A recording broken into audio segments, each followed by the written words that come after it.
लेकिन साहब समय की बात करें तो आज सभी के पास 24 घंटे का समय है। लोग किसी के पास 23 तो नहीं, किसी के पास 25 नहीं, सभी के पास 24 घंटे हैं। लेकिन मैं बात कर रहा था मिस्टर राम की।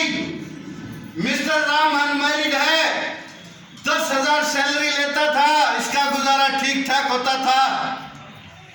लेकिन समय के मुताबिक मिस्टर राम की शादी हो जाती है। काट के लिए ये हस्बैंड वाइफ दोनों को गुजारा करने के लिए अब 10,000 में इनका काम नहीं चलेगा। तो मिस्टर राम अगर उसी काम को करेगा तो क्या करेगा? अगर मिस्टर राम को अपनी इनकम 10,000 से 15,000 पे लेके जानी पड़े तो इसको अगर ये एक दिन में 8 घंटे काम करता है तो 4 घंटे और प्लस करेगा तो इसकी इनकम में 5,000 रुपये प्लस और हो जाएंगे। यानी मिस्टर राम जहां एक दिन में 8 घंटे काम करके एक महीने में 25 दिन काम करता था और 25 दिन के हिसाब से एक महीने में 200 घंटे काम करता था। 200 घंटे के हिसाब से इसको 10,000 सैलरी मिलती थी और इसी मिस्टर राम ने अपना समय बढ़ाया, 4 घंटे और डेली प्लस किए और एक महीने में 25 दिन के हिसाब से एक महीने में 300 घंटे काम किया तो इसकी 15,000 इनकम होना स्टार्ट होगी। लेकिन साहब 15,000 से इन्होंने कुछ कॉम्प्रोमाइज किया, क्योंकि अक्सर लाइफ में हम आज तक समझौते करते आते हैं सभी। पहले वाला बच्चा पैदा होता है उसको नई निकल दिलाई जाती है, दूसरे वाले को सेकंड हैंड दिलवाई जाती है उसी वाली। यस और नो? और दूसरा तो होता ही सेकंड हैंड है। साइकिल नहीं आएगी बड़े की, सेकंड को चलाएगा वो। सबसे पहले उसका, प्लीज सॉरी माफ करना, मैं किसी को वो नहीं कर रहा, हो सकता है किसी के 2 बेटे और दोनों यही बैठे हो। लेकिन एक कैलकुलेशन से अवगत करवाना चाहता हूं मैं आप लोगों को। लेकिन साहब मान लीजिए मिस्टर राम की शादी तो होगी, ए लैग ओपन होगी, टिंकू पैदा हो गया। अब इसका इनकम, इसको पढ़ाई लिखाई की जरूरत पड़ेगी, इसको भी स्कूल में डालना है और इनकम बढ़ानी हो तो मिस्टर राम फिर क्या करेगा? टाइम बढ़ा लो। अब ये 400 घंटे काम करेगा, एक महीने में 20,000 सैलरी हो जाएगी। मान लीजिए कुछ दिन के बाद बी लैग भी ओपन होगी, रिंकू पैदा हो गया। अब क्या करेगा ये? क्या ये और टाइम बढ़ा सकता है? ना बढ़वा लो, बढ़ा दो बैल मिस्टर राम को। चल बेटा 24 घंटे। मिस्टर राम 24 घंटे काम नहीं करता, कर नहीं पाएगा। इसीलिए जैसे जैसे मिस्टर राम टाइम बढ़ाता चला गया वैसे वैसे इनकम बढ़ती चली गई। लेकिन मिस्टर बजाज के लिए एक राम नहीं, मान लीजिए 100 वर्कर काम करते हैं और एक व्यक्ति एक दिन में 4 घंटे मिस्टर बजाज के लिए काम करेगा, मिस्टर बजाज के लिए 400 घंटे काम हो जाएंगे। लेकिन साहब इसीलिए उसको 400 घंटे के हिसाब से महीने में वो 20,000 घंटे काम होंगे उसके, और उसको 20,000 घंटे के हिसाब से इनकम मिलेगी और मिस्टर राम को 200 घंटे के हिसाब से वेतन मिलेगा। इसीलिए उसको कम वेतन मिलेगा और उसको ज़्यादा इनकम आएगी। लेकिन साहब एक मीटिंग के अंदर जब ये बातें बताई जा रही थी तो मैंने खड़े होकर पूछा कि साहब ये बताइए कि मान लीजिए हम फैक्ट्री नहीं लगा सकते, हमारे पास इतना पर्याप्त धन नहीं है, हमारे पास वो लाखों करोड़ों अरबों रुपए लगाने के लिए नहीं है, हम पैसा कैसे कमाएं? तो उस शख्स ने आज से 14 साल पहले ऐसे ही बोर्ड पे एक नाम लिखा, MLM मल्टी लेवल मार्केटिंग। और साहब जब ये नाम मेरी आंखों के सामने आया, मैं नेटवर्क मार्केटिंग से ज्यादा परिचित नहीं था उस टाइम पे। ये खत्म तो नहीं हो गया? अच्छा सुनाई दे रहा है? फिर क्या काम है इसका? काम की का बहुत मारना है। जब उन्होंने मेरे सामने एक शब्द लिखा मल्टी लेवल मार्केटिंग, और साहब मल्टी लेवल मार्केटिंग को लेके मेरा उल्टा पुल्टा सा एक्सपीरियंस था। क्यों? क्योंकि आज तक मैंने मल्टी लेवल मार्केटिंग के बारे में सुना था, मल्टी लेवल मार्केटिंग की कंपनियों के बारे में खाली सुना था, कभी गहराई से देखा ही नहीं था। जैसे गौरव ने बताया कि आप किसी भी कंपनी को करें उससे पहले उसकी 4P चेक कर लेनी चाहिए। सबसे पहले उस कंपनी का प्रोफाइल, दूसरा उस कंपनी का प्रमोटर, तीसरा उस कंपनी का प्रोडक्ट, और चौथा उस कंपनी की P है वो है पे आउट। सब हिंदुस्तान में नेटवर्क मार्केटिंग इंडस्ट्रीज को लेके बहुत सारी कंपनियों को खाली मैंने सुना था, लेकिन डॉल्फिन कंपनी का प्लान मैंने सुना नहीं। मैंने गहनता से इस पे विचार किया था और मैंने इसको समझा था, सुना नहीं था, मैंने इस व्यापार को समझा था। और समझने के बाद साहब मुझे लगा कि यस, अगर इतनी ईमानदारी, निष्ठा और इतने अगर डेडिकेटेड लोगों के बीच में मैं जाऊंगा तो डेफिनेटली एक दिन मैं भी कामयाब हो जाऊंगा। क्योंकि अगर हम पान खाने वालों के साथ में रहेंगे तो यकीनन हम भी पिचक पिचक करके ही चलते रहेंगे, हम भी पान खाने वाले हो जाएंगे। अगर हम गुटखा खाने वाले के साथ रहेंगे यकीनन हम भी जर्दा खाएंगे। अगर दारू पीने वाले के पास रह के अगर आप दारू पीने वाले बन सकते हैं तो क्या आप करोड़पतियों में रह के करोड़पति नहीं बन सकते क्या?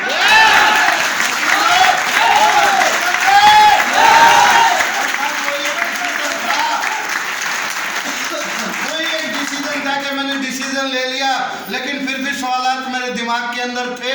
मैंने पूछा कि साहब मैं इस काम को कर तो लूं, मेरे पास पैसे नहीं है। उन्होंने बताया कि इस बिजनेस को करने के लिए बहुत सारा पैसा लगाने की जरूरत नहीं है, क्योंकि ये व्यापार मात्र 5,800 रुपए में इस व्यापार की शुरुआत कर सकते हैं। दूसरा रीजन, कम पूंजी होने की वजह से मैं इस व्यापार के अंदर आया। और सबसे बड़ा रीजन बताऊं क्या? बताओ क्या? सबसे बड़ा रीजन, इस बिजनेस से पहले बहुत सारे काम किए। मेरी अपनी किराने की दुकान थी, मेरा अपना पाइपलाइन का काम था, मैंने वाटर की सप्लाई दे रखी थी गांव-गांव जाके। और इतना काम करने के बाद भी इस बब्बर शेर पे 6.5 लाख रुपए का खर्चा था।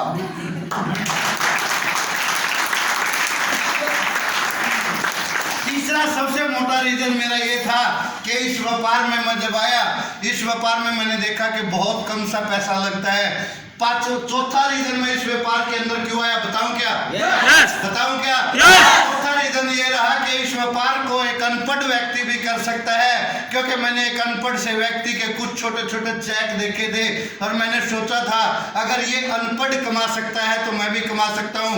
और मैंने देखा यहाँ पे कुछ एजुकेटेड लोगों को भी देखा, कुछ प्रोफेशनल लोगों को भी देखा। मैंने कहा अगर प्रोफेशनल और अमीर और गरीब अगर एक व्यापार में ऐसे के काम करे तो कामयाबी पक्की। Yes no? इन लोगों को देख के मैं भी इम्प्रेस्ड हुआ और इम्प्रेस्ड होने के बाद मैंने इसका फॉर्म भर दिया। हेलो, इस बिजनेस का करना स्टार्ट किया मैंने। सबसे पहला प्लान मैंने अपने बड़े भाई को दिया। हिंदुस्तान का सबसे शॉर्ट प्लान डीटीएम का बताऊं क्या? मैंने अपने बड़े भाई को 2 शब्दों में समझाया कि 5800 रुपये लगाना है, 2 बनाना है और 5.5 करोड़ आना है। क्या बात है? भाई ने बोला कि तू ही कमा ले, तेरे में से ही ले लेंगे।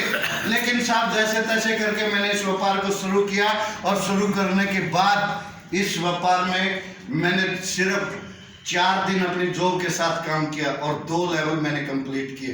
मेरी पहली इनकम 5,000 की है। मैंने जब 5,000 की इनकम आई, इनकम आने के बाद मैंने जब 3rd लेवल पे वर्क करना शुरू किया तो उस टाइम से मैंने इस व्यापार को फुल टाइम करना स्टार्ट किया। और फुल टाइम करते करते मैंने 15 दिन में 3 लेवल कंप्लीट किए और मैंने महज 30 दिन में अपनी डॉल्फिन कंपनी का 4th लेवल कंप्लीट किया। और सिर्फ 90 दिन के सफर में मैंने डॉल्फिन कंपनी के 6 लेवल कंप्लीट किए और 3 महीने की इस गनमैन की इनकम 4 लाख रुपए की इनकम थी। सिर्फ 3 महीने की इनकम 4 लाख रुपए। और बल्ले बल्ले जब ये मैंने प्लान लिया था तो बहुत सारे मेरे सपने थे, क्योंकि मेरे पास अपना मोटरसाइकिल नहीं था, मेरे पास कोई व्हीकल नहीं था, मेरा अपना किराए का मकान था, मेरे पास कोई प्रॉपर्टी नहीं थी, मैं रोहतक के अंदर था तो, लेकिन मेरे पास सिर्फ कर्जे के सिवा कुछ भी नहीं था। बहुत सारे सपने थे इस व्यापार को लेके। जब वो 4 लाख की इनकम आई जब वो 4 लाख की इनकम आई तो वो कर्जे वालों को दे दी। हेलो, जो कर्जा था लोगों को दे दिया, क्योंकि नीयत साफ थी। सबको बोल रखा था चिंता मत करो, मैं करोड़पति बनने वाला हूँ, सबसे पहले पैसा आपका दिया जाएगा। और जब वो 6ठे लेवल का चेक आया तो वो मैंने सारा कर्जे में दे दिया। और मेरी माँ ने अपने मेरे वाले बड़े भाई को बोला कि अनिल का 1,85,000 का चेक आया। सॉरी, उस टाइम 1,02,000 का था। उस टाइम 1,02,000 का था। माँ ने बताया कि कंपनी से 1,02,000 का चेक आया। उस निकम्मे ने भी पूछ लिया कि दिखा पैसे कहाँ हैं। हेलो, दिखा पैसे कहाँ हैं? तो साहब माँ ने बोला कि वो पैसे तो पता नहीं कहाँ ले गया उनको। उन्होंने माँ को फिर समझाना शुरू कर दिया, माँ ये काम कुछ नहीं है, इन्होंने कुछ पैसे इकट्ठे कर रखे हैं, एक बारी उनके घर पे रख देते हैं, उनके घर के खुश, फिर दूसरे के घर रख देते हैं, फिर उनके घर वाले खुश, फिर तीसरे के घर रख देते हैं, फिर उनके घर वाले खुश, देते किसी को कुछ नहीं। तो साहब समस्या यूं की तू, लेकिन साहब जोर लगाया, 7th लेवल कंप्लीट किया। और हाँ, 5वें लेवल पे मैं अपनी मोटरसाइकिल लेके आया था, और 7th लेवल पे मैं अपनी एक मारुति गाड़ी लेके आया था, 2003 मॉडल, 1,35,000 रुपए की करनाल से ली थी मैंने। 60 नंबर की थी वो, 230 नंबर था उसका। और वो जब गाड़ी लेके आया तो फिर लोगों ने बोलना स्टार्ट कर दिया, भाई ने बोलना स्टार्ट कर दिया। हाँ, जब मैंने इस व्यापार को शुरू किया तो एक चैलेंज और आया था, बताऊं क्या? एक चैलेंज आया। मेरा एक मित्र था, जब मेरी किराने की दुकान थी और सब्जी की दुकान थी, उसी के बगल में एक इलेक्ट्रिक का काम करता था मिस्टर विकास शर्मा। मेरा दोस्त था, वो भी आज भी दोस्त है, उस टाइम भी दोस्त था। मैंने उनको ये प्लान वर्बली सा बताना चाहा कि इस तरीके से कंपनी है, क्योंकि शॉर्ट में तो भाई को बता के देख लिया था, मुझे समझ में आ गया था कि ऐसे बताने से काम नहीं चलेगा। मैंने उनको थोड़ा सा बारीकली बताना चाहा। जब बारीकली बताया तो उन्होंने बोला कि अगर ऐसे करोड़पति बन गया, अगर तू करोड़पति बन गया ना, तो तेरे घर पे पानी भरूंगा, मैं तनख्वाह नहीं लूंगा। उनका कहने का भावार्थ यही था, मैं तेरे घर पे नौकरी करूंगा, कोई पैसा नहीं लूंगा। और वो बंदा पिछले 11 साल से लापता है, हाइट 6 फुट, रंग गेहुआ,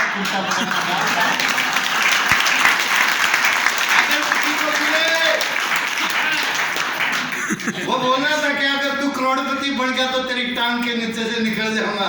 और अपन ये 3 साल के बाद खड़े थे, आ बेटा निकल टांग के नीचे से।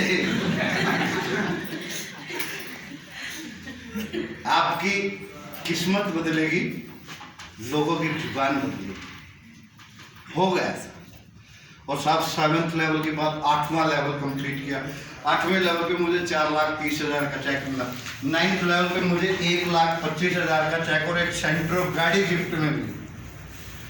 जब मुझे गाड़ी गिफ्ट में मिली, नई गाड़ी, सोच के देखिएगा, जो बंदा एटलस साइकिल पे चल के कभी वर्क अपनी जॉब पे जाता था और उसको सेंट्रो गाड़ी में आया, ओए होए, बल्ले बल्ले, नज़ारा ही कुछ अलग था। और साहब मैं अपनी दूसरी सेंट्रो गाड़ी लेके आया। और दूसरी सेंट्रो गाड़ी के बाद जब मेरा 10th लेवल था तो मेरे बड़े भाई ने और मैंने मिलके एक प्रॉपर्टी लगभग 250 गज की, जो 27 लाख की थी, जिसमें से 13.5 लाख रुपए मैंने देने थे, 13.5 लाख रुपए भाई ने देने थे।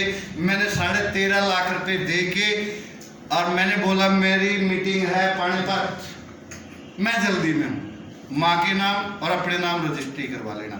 और साहब वो खड़ा होके ऐसे कर रहा था। मैंने पूछा क्या हुआ? उन्होंने बोला कि भाई बात तो ठीक है, तेरे वाले भी सही है बात तो, लेकिन मेरे पास 2 लाख रुपए की कमी है।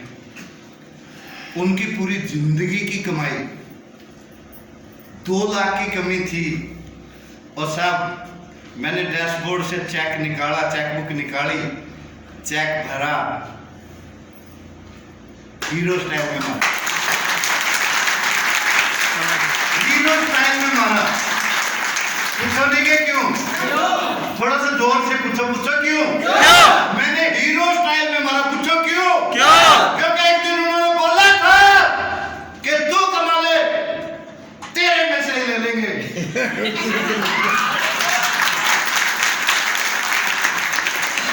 और साथ उनको जब 2 लाख रुपए दिए, उनकी भी आंखों के अंदर ये थोड़ा सा ये समझ में आया कि यार जिस बंदे के पास खाने के लिए आटा नहीं था, खाने के लिए गेहूं नहीं थे, उस बंदे ने प्रॉपर्टी ले ली और 2 लाख मेरे भी दे दिए। एक सेंट्रो आ गई, दूसरी सेंट्रो आ गई, मारुति तोड़ के बेच दी और हीरो हांडा का भी भड़ंगा करके बेच दिया। उसकी भी दिमाग की थोड़ी सी पुतली। कुछ लोगों को बताने से समझ में नहीं आता, कुछ लोगों को दिखाने से समझ में आता। Yes or no? Yes or no? कुछ लोगों को बताने से समझ में आएगा, कुछ लोगों को दिखाने से समझ में आएगा।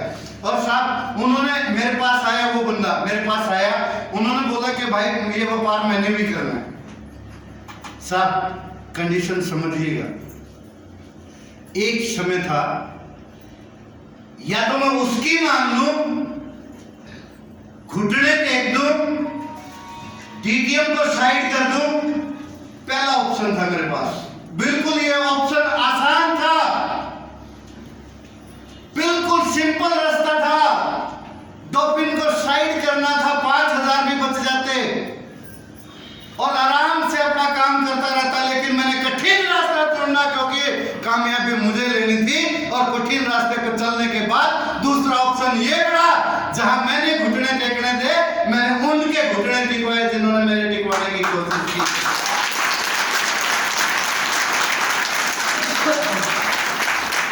तो साहब ऐसे ही करते करते मैं एक बड़ी सी गाड़ी लेके आया। जब मेरा 12वां लेवल कंप्लीट हुआ, 32 लाख का चेक आया। 32 लाख का चेक आया, मैं एक लिनिया गाड़ी लेके आया, लगभग 11 लाख रुपए की थी। वाह, नज़ारा ही अलग था। मैंने अपना एक मकान बनाया, एक सुंदर से, जहाँ 1 से 1.5 करोड़ रुपए की इन्वेस्टमेंट से अपना मकान बना के, वो नज़ारा अलग था जब किराए पे रहता था। वो मेरा एक सपना अलग से पूरा हुआ। और साहब 13वां लेवल जब मुझे 40 लाख का और 14वां लेवल 75 लाख का मिला, तो मैं लगभग 13.5 लाख रुपए की ट्रेनो गाड़ी लेके आया। और साहब आपका भाई जहां गनमैन की नौकरी करता था, जिसके पास सिर्फ कर्जे के सिवा कुछ भी नहीं था, आज रोहतक के अंदर बहुत सारी प्रॉपर्टियां, अपना शोरूम, अपने फ्लैट्स, अपने प्लाट्स, अपना मकान, अपना प्लांट और अपनी गाड़ियां और बैंक बैलेंस, बच्चे अच्छे स्कूल के अंदर एजुकेशन लेते हैं। ये सब कुछ हो पाया तो डीटीएम कंपनी की वजह से हो पाया, क्योंकि कामयाबी के लिए मैंने बोला था 2 चीज़ों की ज़रूरत पड़ती है। एक कामयाब इंसान की ज़रूरत पड़ती है और एक कामयाब रास्ते की ज़रूरत पड़ती है। अगर ये कामयाब रास्ता ना होता तो आपका भाई तो अंडर मैट्रिक है, मुझे तो 6,500 सैलरी मिलती थी।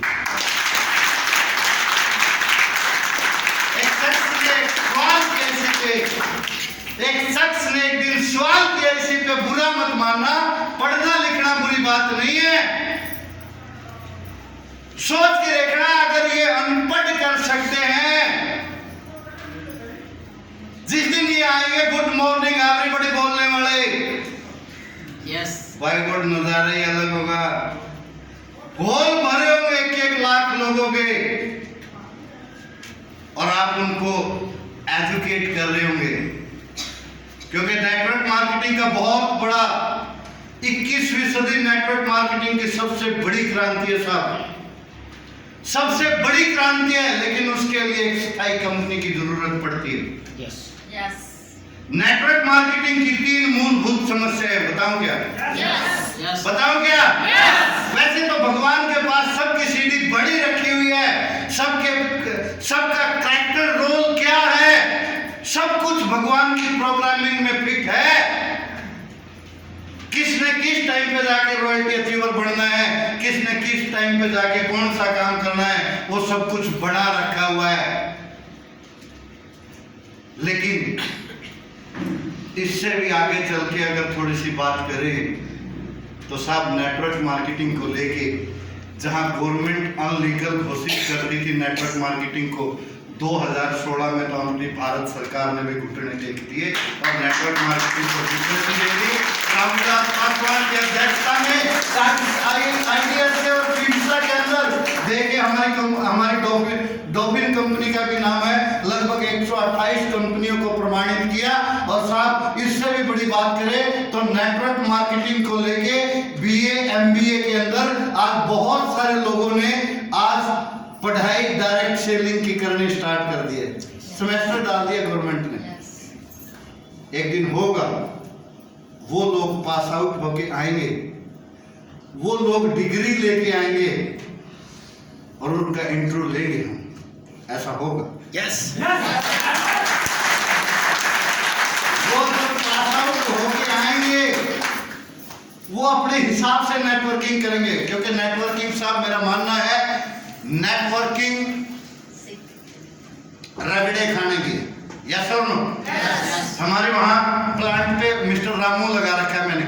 मिस्टर रामू एक दिन खड़ा ऐसे कर रहा है, मैंने कहा रामू क्या कर रहा है? उन्होंने कहा जर्दा कूट रहा हूँ। मैंने कहा जर्दा कूटने से क्या होगा? उन्होंने कहा जितना रगड़ेंगे उतना तेज होगा, जितना। मैंने कहा तेज होके क्या करेगा? वो बोलता जितना रगड़ेंगे उतना तेज होगा, जितना तेज होगा उतना मुंह फाड़ेगा।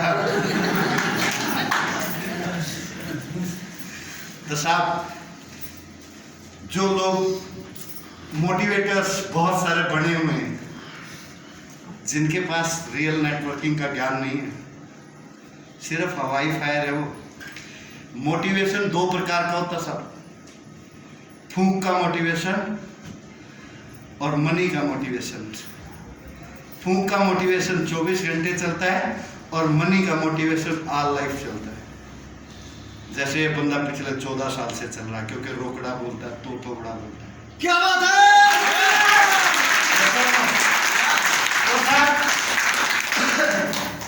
2006 में मैंने डॉल्फिन कंपनी को शुरू किया और 2012 में मैंने डॉल्फिन कंपनी के 14 लेवल कंप्लीट किए, जहां सिंगल चेक 75 लाख रुपए का मुझे मिला।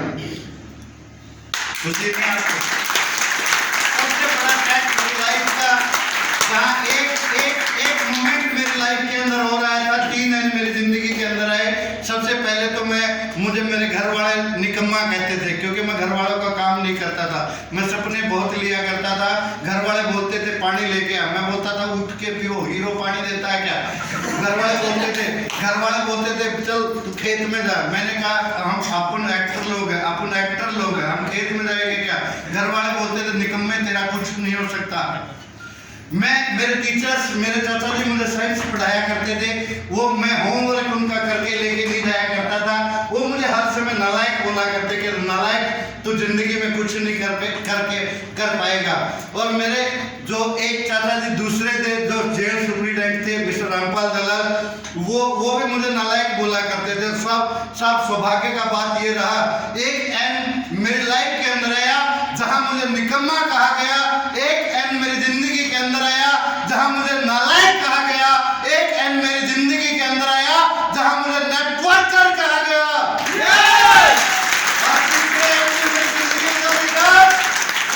तीसरे एंड में मेरी जिंदगी बदल गई। बताऊं क्या? मेरे चाचा जी हेडमास्टर की पोस्ट से रिटायर हुए। स्कूल के अंदर उनकी विदाई पार्टी चल रही थी, उनके गले में मालाएं डाल दी गई। शादी के टाइम में माला नहीं थी उनके टाइम में, शायद जिंदगी में पहली बार माला डली होंगी उनके गले में। हाथ में एक छड़ी दे दी और मुंडी पे एक साफा बांध दिया साहब, और बांध के पूरा स्टाफ हाथ जोड़ के बोल रहा था आज के बाद यहां मत आना। और साहब वो रिटायर हुए। रिटायर होने के बाद अपनी जिंदगी की जमा पूंजी लेके 17 लाख रुपए, और इस नालायक का उस दिन सिंगल चेक था 17 लाख रुपए का।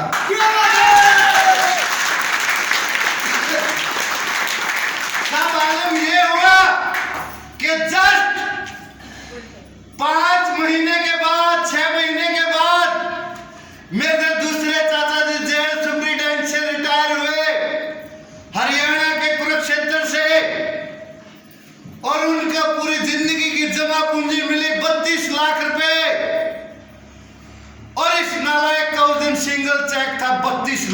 रुपए का।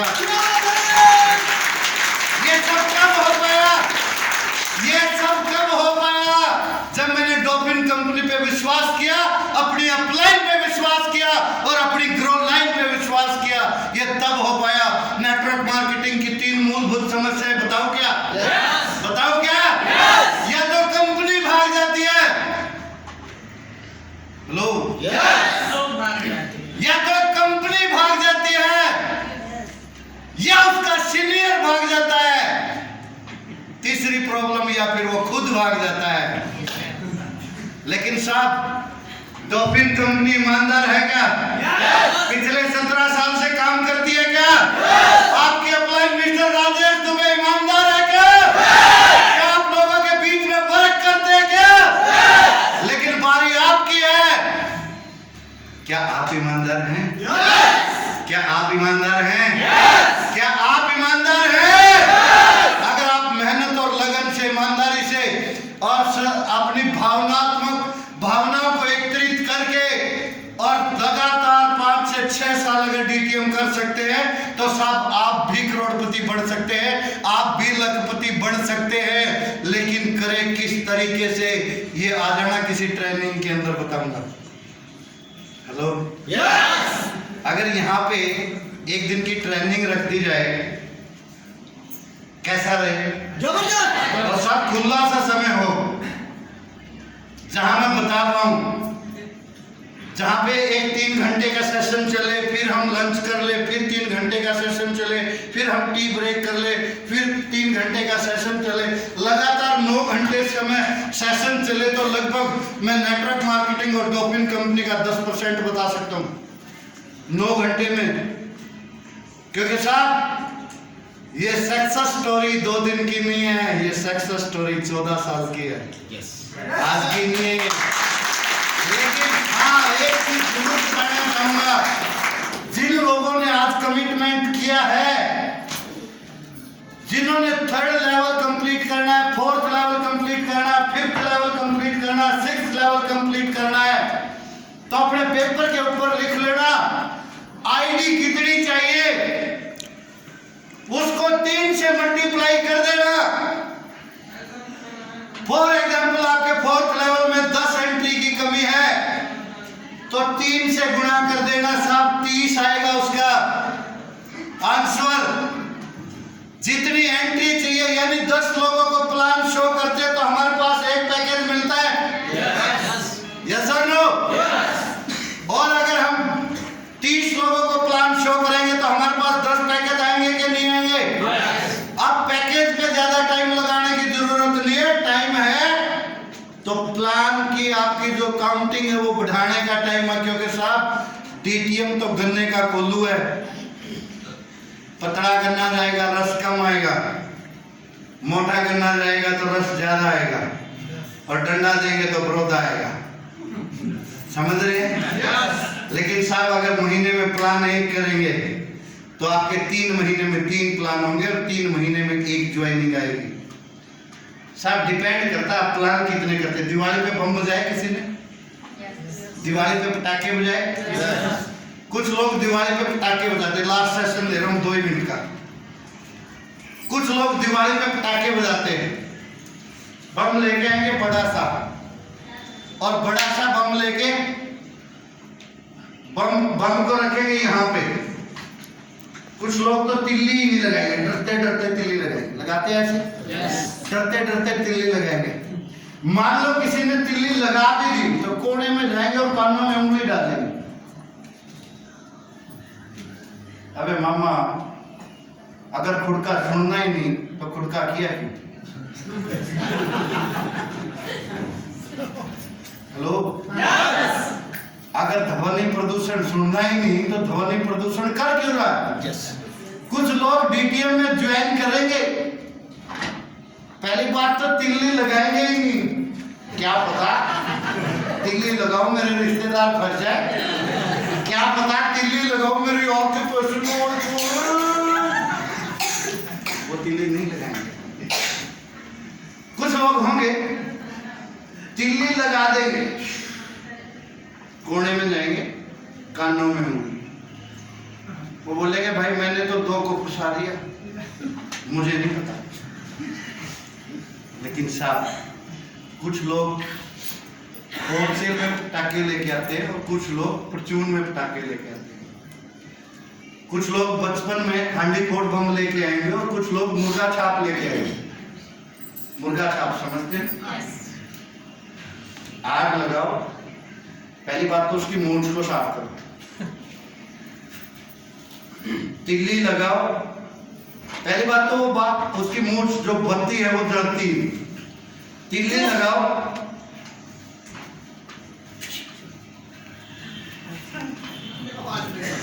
आवाज नहीं। कुछ लोग तिल्ली लगाएंगे, हांडी फोड़ बम लेके आएंगे, तिल्ली लगाएंगे, कुछ ऐसे बजाते, और कुछ लोग हैं जो मुर्गा छाप ही बम लेके आते हैं, लेकिन 100 बम की लड़ी लगाते हैं। यहां से लेके यहां पे तिल्ली जड़ाई, यहां पे तिल्ली जड़ाई, तिल्ली जलती जलती जलती जलती, क्योंकि होलसेल में बम है। कुछ बम बज रहे हैं, कुछ बम नहीं बज रहे। फुस फुस पट पट, फुस फुस पट पट, फुस फुस पट पट, फुस फुस पट पट, फट फट पट पट पट पट, यानी इतने होलसेल में बम होंगे कि जो नहीं बज रहे उनकी आवाज सुनाई नहीं देगी। मेरा कहने का भाव अर्थ यही है, कुछ लोग प्लान करेंगे फुटकर में। एक का प्लान किया, हर रोज उसी के पीछे, भाई कर ले यार ना, तुम्हारी भाषा में तो अलग कहा हो रे, जुगाड़ किए क्या नहीं? वो बोलेगा चल 500 ले जाए। अरे काहे मूर्ख बना रहे हो, 2 ठो नहीं 3 ठो लगाइएगा। मतलब वो एक पे फोकस रहेगा, होलसेल में प्लान करिएगा। ना करने वाले तो सुनाई ही नहीं देंगे।